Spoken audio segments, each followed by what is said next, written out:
क्यों अपनी पुत्री सरस्वती पर आकर्षित हुए थे ब्रह्मा जी। ब्रह्मा और सरस्वती की कहानी उस समय शुरू होती है जब सृष्टि की रचना हो रही थी। हिंदू ग्रंथ के मुताबिक सृष्टि की रचना ब्रह्मा जी के द्वारा की गई है और इस ब्रह्मांड के पालककर्ता के रूप में हम भगवान विष्णु को जानते हैं। साथ ही भगवान शंकर को सृष्टि के संहारक के रूप में जानते हैं। मगर कमाल की बात है कि आपने पृथ्वी पर विष्णु और महेश के खूब सारे मंदिर देखे होंगे, मगर आपने कभी भगवान ब्रह्मा का मंदिर नहीं देखा होगा।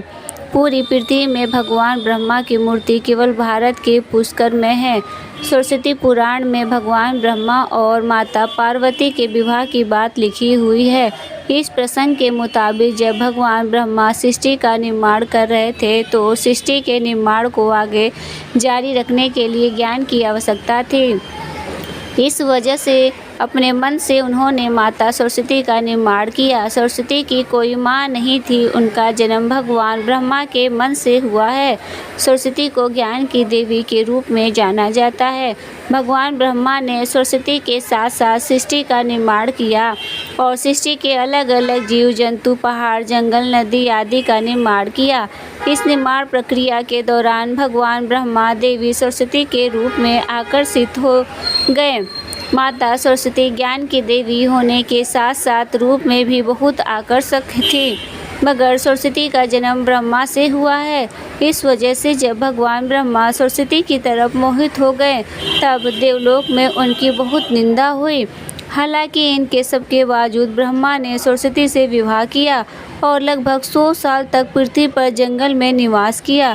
पृथ्वी पर सरस्वती के नाम ब्रह्मा जब निवास कर रहे थे तब उन्हें दोनों के जरिए मनु नाम के पुत्र का जन्म हुआ। आगे चलकर मनु की संतानें ही मनुष्य जाति के पनपने का कारण बनी। भगवान ब्रह्मा के इस व्यवहार के कारण देवलोक में यह निश्चित किया गया कि भगवान ब्रह्मा की पूजा नहीं की जाएगी। सरस्वती ने ब्रह्मा को श्राप क्यों दिया? सरस्वती पुराण में बताया गया है कि भगवान ब्रह्मा ने सरस्वती को अपने मन से उत्पन्न किया था और माता सरस्वती की खूबसूरती पर मोहित हो गए थे। जब माता सरस्वती इस बात को समझ गई तब भगवान ब्रह्मा की नज़र से बचने के लिए वो रूप बदलकर धरती पर आ गईं। मगर ब्रह्मा जी ने हार नहीं मानी और माता सरस्वती को खोज निकाला। भगवान ब्रह्मा माता सरस्वती के साथ शारीरिक संबंध बनाना चाहते थे और सरस्वती इसके लिए तैयार नहीं थे। सरस्वती ने ब्रह्मा को श्राप दिया था कि धरती का निर्माण करने के बावजूद धरती पर आपकी कभी पूजा नहीं होगी। ब्रह्मा और सरस्वती का संबंध क्या? ब्रह्मा और सरस्वती दोनों ही हिंदू धर्म में बहुत ही महत्वपूर्ण देवी देवता के पात्र हैं। इनसे जुड़ी किसी भी जानकारी पर भरोसा करने से पहले आपको वेद पुराण पढ़ना चाहिए। सबसे पहले आपको बता दें कि हिंदू धर्म की सारी जानकारी वेद में दी गई है। हिंदू धर्म वेद से शुरू होता है। इसके साथ ही वेद में इस तरह की किसी भी देवी देवता का वर्णन नहीं है। हम जानते भी हैं देवी देवता के बारे में जानते हैं, उनकी केवल पुराण में लिखा गया है। अब आपको यह भी समझाना होगा कि ब्रह्मा और सरस्वती के संबंध को लेकर जो जानकारी दी जाती है उसमें कहा जाता है कि इस जानकारी को सरस्वती पुराण से लिया गया है। मगर सरस्वती पुराण नाम का कोई भी पुराण हिंदू धर्म में मौजूद नहीं है। हिंदू धर्म में 4 वेद और 18 पुराण की बात की गई है। इन 18 पुराणों में सरस्वती पुराण नाम का कोई पुराण मौजूद नहीं है। कुछ बड़े पुराणों को उप पुराण में विभाजित भी किया गया है, मगर उप पुराण में भी सरस्वती पुराण नाम से किसी भी पुराण का जिक्र नहीं है। कुछ जगहों पर मत्स्य पुराण की बात की जाती है, मगर इस पुराण में भी आपको सरस्वती और ब्रह्मा के विवाह जैसी कोई जानकारी नहीं मिलेगी। ऐसे में सवाल उठता है कि ब्रह्मा और सरस्वती के बीच कौन सा संबंध है। इसके लिए आपको समझना होगा कि ब्रह्मा ने सृष्टि का निर्माण किया, अर्थात जब भगवान ब्रह्मा इस सृष्टि का निर्माण करने बैठे तब विष्णु और महेश के अलावा कुछ भी इस दुनिया में मौजूद नहीं था। ऐसे में अगर उन्हें सृष्टि को आगे चलाने के लिए किसी भी पुरुष और स्त्री की आवश्यकता होगी तो उन्हें अपने मन से उसकी रचना करनी होगी। इसी वजह से भगवान ब्रह्मा ने माता सरस्वती, नारद, मनु, जामवंत, सनक, सनंदन, सनातन, सनत कुमार, वृद्धि एवं स्त्री का जन्म अपने मन से किया और पृथ्वी को आगे संचालित करने के लिए धरती पर भेजा। इस पृथ्वी पर ज्ञान के संतुलन को बनाए रखने के लिए उन्होंने माता सरस्वती को अपने साथ रखा और साथ रहने वाली स्त्री को पत्नी का दर्जा दे दिया गया। सरस्वती ब्रह्मा की पत्नी है या बेटी। अगर ब्रह्मांड में मौजूद हर चीज़ की रचना भगवान ब्रह्मा ने की है तो बेटी हो या पत्नी, दोनों की ही रचना भगवान ब्रह्मा के ही द्वारा संभव थी। भगवान ब्रह्मा को अगर किसी के साथ विवाह करना था तो इसके लिए भी उन्हें किसी का निर्माण अपने मन से करना पड़ता और उनके मन से उत्पन्न होने के कारण उनका रिश्ता बेटी की तरह भी लगाया जाता है। हालांकि सृष्टि का निर्माण होने के बाद अलग अलग घटनाओं के कारण ब्रह्मा का विवाह 5 बार हुआ था। इस वजह से उनकी कुल 5 पत्नियां थीं, जिनमें सरस्वती, सावित्री, गायत्री, श्रद्धा, मेघा थी। ब्रह्मा जी की पूजा क्यों नहीं होती? इस पृथ्वी पर आपने अक्सर भगवान विष्णु या भगवान शंकर के मंदिर को देखा होगा। आपने कभी भी भगवान ब्रह्मा के मंदिर को नहीं देखा होगा। आपको बता दें कि राजस्थान के पुष्कर में भगवान ब्रह्मा का एक मंदिर है।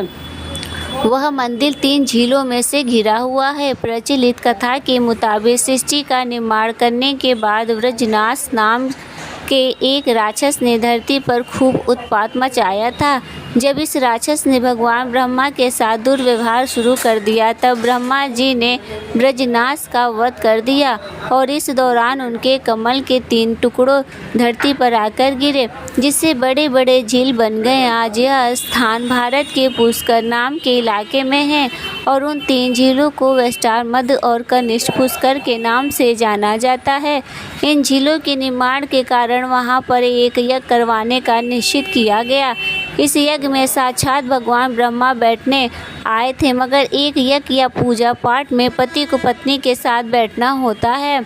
उस समय भगवान ब्रह्मा की पत्नी सावित्री थी, मगर उन्हें आने में काफ़ी विलम्ब हो रहा था। बहुत देर इंतजार करने के बाद पूजा का मुहूर्त खत्म होने से बचाने के लिए भगवान विष्णु ने एक सुझाव रखा कि ब्रह्मा जी की शादी इसी पूजा के दौरान कर दी जाए।